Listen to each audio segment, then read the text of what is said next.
Hey, it's Rob here at Cult Movie Club. Today we're going to be talking about Nicolas Cage, one of my favourite actors who I've been into since the late 90s. Like a lot of people, first saw Nicolas Cage in like The Rock and Face Off and Con Air and stuff like that. And then I've followed his work ever since. I looked at his older stuff as well. And I've steadily been collecting a lot of his films. I've got quite a collection here. So what I'm going to do is I'm going to run down these films, and I'm going to put them basically in the order of how much I like them. This was a bigger collection, but I slimmed it down a few years ago and got rid of some things that I probably knew I was never going to watch again. I like Left Behind, which is by far the worst Nicolas Cage film I have ever seen, and hopefully it won't get any worse than that. So let's start off with Army of One from 2016. This one's also got Russell Brand in it, and is directed by the same guy that did Borat. I didn't really get this film. It's loosely based on a true story.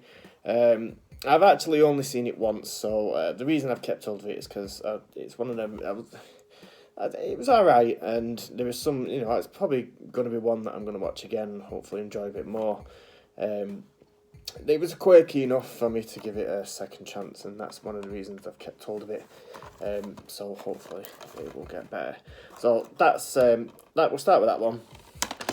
Next we've got Dog Eat Dog, which is directed by Paul Schrader.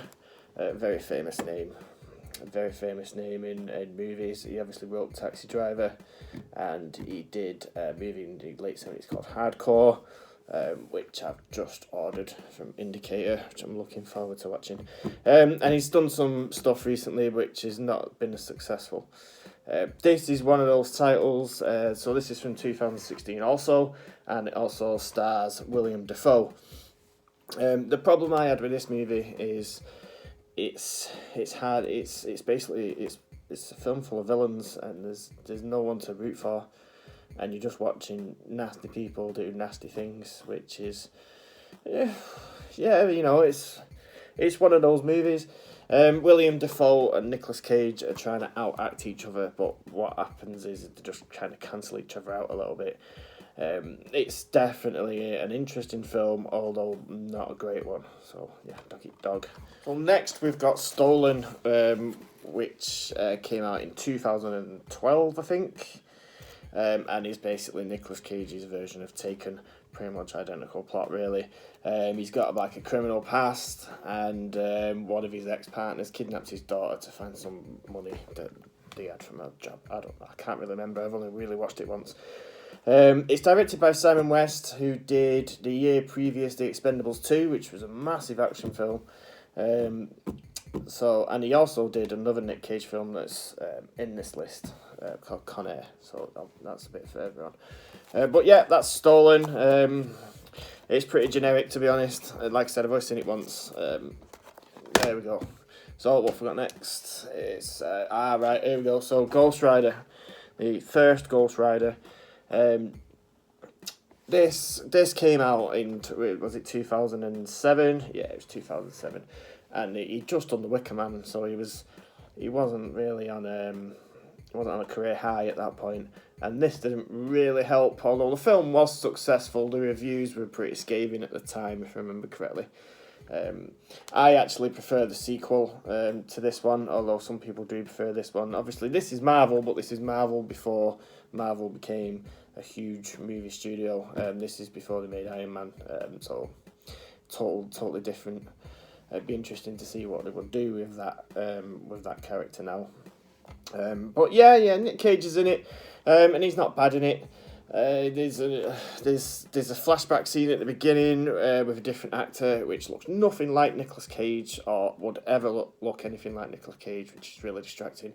And the CGI on this, although it was alright at the time, by today's standards, is looking a bit wobbly now. So that's that one. So we've obviously got the sequel as well, which, like I said, I do prefer. I think the character looks better with the charred skull, even though this had a lower budget. It looks a bit better for me. The character looks better. It's directed by Neville Dean and Taylor from Crank. So the mix of Neville Dean and Taylor and Nicolas Cage this should have been absolutely insane, and instead it's mildly interesting and entertaining. I'm guessing there was a better film on paper, and the studio kind of put that to rest when they said, yeah, it's got to be a PG-13, 12 in the UK. So I reckon there was a better film there, and it's been watered down by the studio. There we go. Ghost Rider Spirit of Vengeance, which brings us next to Pay the Ghost, which is a bit more unknown than some of the ones I've just talked about. I think this came out in 2015. This is actually released by Arrow Films, which I've never actually noticed before. It's not bad. It's like a kind of it's a horror film. He loses his son at like a parade, and there's like this kind of supernatural thing going on with it all. It's not kind of a kidnapping of sorts typically. I actually enjoyed this. I thought it was pretty good. It wasn't perfect, it wasn't great, but for what it was alright. If you've not seen it and you're into horror, it might be worth checking out. I thought it was okay. Which leads us to Next, which came out in 2007, and I actually enjoyed quite a bit actually when it came out. Another Nicolas Cage film that flew way under the radar at the time. I think it came after Ghost Rider, so like I said, he wasn't in the greatest place career-wise at this point. But this is a lot better than a lot of people give it credit for. I thought it was really entertaining. I know quite a few people who do actually like this film. Yeah, not bad. Next. This one was quite surprising at the time, knowing. Yeah, there was a bit of a crazy ending to this film. It was nothing like what I thought it was going to be when I first watched it. I actually quite like this film. I think it's good. I think he puts in a good performance. Yeah, knowing, pretty good. Not bad. I'm going to rewatch that. Which leads us to Tokarev, which came out in 2014 to literally no fanfare whatsoever and got dumped straight onto disc. It's a pretty good action film. It's better than Stolen. He's like ex-con, and he's like trying to go straight, but he's catching up with him, and I thought it was pretty good, and it had a pretty surprise ending from what I remember. Yeah, not bad. Next we've got The Frozen Ground, which came out to quite a bit of praise back in 2013. This also stars John Cusack, so we've got a pretty good star power there straight away. I remember this being pretty entertaining. I've actually not seen it since. This is another one I will have to rewatch because I don't really remember too much about it. I know John Cusack's like a serial killer. Nick Cage is after him. Yeah, I'm going to revisit that. This came out the same year as that one. This is Joe. Like one of those kind of, you think you live in a bad place, check this out. You know, it's pretty grimy film is the word I would say. It reminded me a little bit of Sling Blade, the Billy Bob Thornton film, which is great from the 90s. A little bit like that. Nick Cage puts in a really good performance here, and he did get some praise for this film at the time, although it is seriously underrated. Yeah, check that out if you've not seen it. It was on Netflix at one point, but I'm not sure whether it is anymore. I'm sure you can catch it somewhere. Right, so Justice is next. I think this came out in 2011 with a slew of other Nicolas Cage films around that time. I was quite surprised by this. I expected it to be a pretty generic action film because this is what he was pumping out at the time, and it had some pretty interesting ideas in it. It also stars Guy Pearce, who's a very good actor. Yeah, it had a pretty good plot. I enjoyed it. So this is a more recent one that I've only just picked up recently and watched recently. I talked about it in a video that I've just done, and it is Mum and Dad, directed by Brian Taylor, one half of Neverleen and Taylor. Like I said, I've spoke about this recently, so I'm not going to really say much about this. I enjoyed this. I enjoyed his performance. Simple idea, just done really well. So check that out if you haven't already. So this one is Drive Angry, which came out in 2011 or 10, something like that. And it was one of those first 3D films that came out after Avatar, which was a bit bizarre. You had Avatar, this big, huge James Cameron film, and then this followed it, which is like a really sleazy 70s kind of exploitation like action film. It's a lot like the grindhouse stuff that Tarantino and Rodriguez were doing a few years previous. Yeah, it's entertaining. It is good fun. The 3D effects in this, I remember being actually really good. I don't know what they're like now though. And I also really liked the cover of, Drive Angry, Nick Cage looking really angry, driving. Amazing. I'm going to have a poster of that on my wall. Amazing film.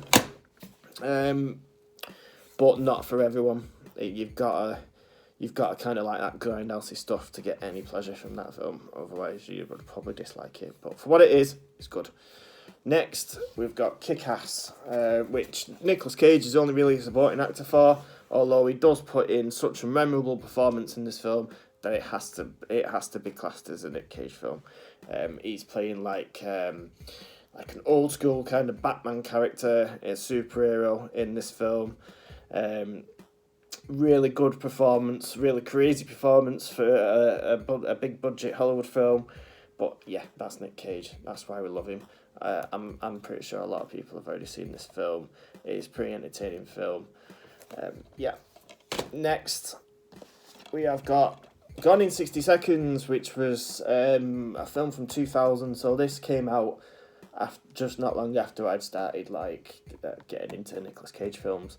And I was really excited about this coming out. And I did enjoy it back in the day. I think I watched it on a really low quality pirate video instead of going to the cinema, which is what I should have done. And then I watched the proper one not long after. And I did enjoy it. I thought it was pretty good. I didn't think it was as good as some of the films that he just put out in the years previous though. But I did still enjoy it. It has got Christopher Eccleston in it as well. And Angelina Jolie before she was Angelina Jolie, basically. So, yeah, that's not bad. That's pretty good. Right, okay, next. You'll be probably wondering why I'm holding this David Lynch box, and that is mainly because there's a film in this David Lynch box called Wild at Heart, which is Nick Cage early on, basically, in a David Lynch film, which is pretty crazy. It's got Laura Dern in it, and and William Dafoe's in this as well. Forgot about that. And it's a typical kind of David Lynch film. It's pushing all the boundaries. There's a weird Wizard of Oz kind of thing going on with it. You could kind of say it's a road movie, but it's a really mental one. If you've watched any David Lynch films, you know what I'm talking about, and if you've not, but you know of David Lynch, you know what you're getting into. If you don't know of David Lynch, yeah, you're in for a wild ride if you watch that one. But I'm definitely going to recommend it because I think everyone should watch some David Lynch work. You might like it, you might not, but you should definitely try and watch it. Okay, so we're getting into the main of it now. This was a real career resurgence, Bad Lieutenant, which is not really a remake of the Harvey Keitel one at all, really. I don't even think it's a reboot. It's just kind of shares the name, I believe. Nicolas Cage is crazy in this film. I'm sure you've seen some of the YouTube clips. It's a full-on crazy performance, which kind of has set up his later work. Some of his more recent work is set up. Some is set up here in this one. There's some mental scenes with lizards and Nicolas Cage just totally tripping out. Definitely worth watching. Great film. I really enjoyed it. This now is probably my most recent film of his that I've seen, and it's got like a boutique release as well, which is great. And it's The Colour Out of Space, which is directed by Richard Stanley, who did Hardware and Dust Devil back in the 90s, and the infamous Island of Dr. Moreau, which he kind of got sacked from. And this is his first film since that. This is like his return to filmmaking, and it is great. I loved this. I watched it with my wife, and she hated it, so there's some polarising views for you. I'll just pop this out. When I say boutique, you're getting a poster in there, you've got a booklet in there, so I was really impressed with the film and the way it was put together by Studio Canal. Yeah, if you've been following Nicolas Cage's career over the last few years, then he's proper finding his niche in some of this. crazy independent horror stuff. We've got more titles coming out called Willy's Wonderland, which are following this kind of trend. So he's really found a niche in like this cult filmmaking, and I'm looking forward to seeing some of the other ones that are going to be coming out. I highly recommend that film. It is very good. Next, we've got Lord of War, which is a phenomenal film all about arms. He's an arms dealer, and I really enjoy this film. I think it's really good, and it's really underrated. It's one of them that nobody really talks about, but they should. It's a really good performance, really good story, just a great film overall. I think this was 2005. Yeah, check this out if you haven't, because it's really good. And now we're into like the 90s action trilogy, which is what got me into Nicolas Cage. So these are at the top, really, because this is what got me into him, and I still enjoy these films, and they're pretty well made. So we've got The Rock, which also stars Sean Connery, and Ed Harris, and believe it or not, is directed by Michael Bay, back when he used to do films that were actually pretty good. I know he's done some. I know some people like his more recent films, but they're just a bit too shiny for me. This is really good though. It is a really good action film. Nick Cage is great in this. This was his first real action film, because he came off leaving Las Vegas. He got all that award praise. He won an Oscar, and then bang, went straight into this, and then took off completely after that. So and Sean Connery is really good in this. Bit of trivia on this is that should have been Arnold Schwarzenegger in that role there, but he turned it down. Not sure why he would have turned this film down. He wasn't really doing anything big around that time. I did read somewhere that it was one of his regrets to think that he turned this film down, but that could have been a totally different film. What we've got is a great film. Next we've got Con Air, which I don't really need to say much about. It's an action classic, also starring John Cusack, John Malkovich. Steve Buscemi's in this as well. It's got a really good cast. Nicolas Cage has got his long hair going on. This one is the one that was directed by Simon West that did Stolen, which, if you want polarizing action films by the same director, I mean, here's a really good one, and there's a really generic kind of not great one. But yeah, this is really good. There's also, I'm just looking here, you got Ving Rhames in this as well. There's loads of great people in this film, and everyone puts in a really good performance. Great film, great action film, classic. So this is the last two left on this table now. Face Off, which is obviously co-starring John Travolta. I don't really need to say much about this film. It is a classic. It's an action classic, an absolutely mind-blowing great action film directed by the one and only John Woo, who had just done he'd done one of my favourite films a few years previous, Hard Target, as his Hollywood debut, and he'd done a couple of other bits, I think. He'd mainly been doing Hard Boiled and The Killer, Asian films before that. Like I said, his Hollywood thing was with Van Damme doing that film, and then his career proper took off after this. This was a massive film when it came out. He went on to direct Mission Impossible 2, and then slipped away back into Asian, and not long after that. But yeah, brilliant film, crazy plot, but done really well, and it really works. So some honourable mentions then, that these are things that I haven't got in this collection that I would like at some point. I'll pick up when I see them. Leaving Las Vegas is one of them. That is a great film, a great performance. He obviously won an Oscar for it, so that's a great film. Birdie is one from his early 80s career, which is one I've just ordered from Indicator also as part of that sale, so that's on its way. I'm looking forward to watching that. Red Rock West, that's really hard for me to say. Red Rock West, that's an early kind of David Lynch style 90s Cage film that I won't mind getting hold of at some point. Also Raising Arizona, that's a great comedy. I won't mind a copy of that at some point. And obviously the one film on here that I would really, and it would have been quite high up, but I'm waiting for a UK release, is Vampire's Kiss, which is a great Nicolas Cage film. It's part of all the memes that you've seen all over Facebook and everywhere, but it's a great film as well.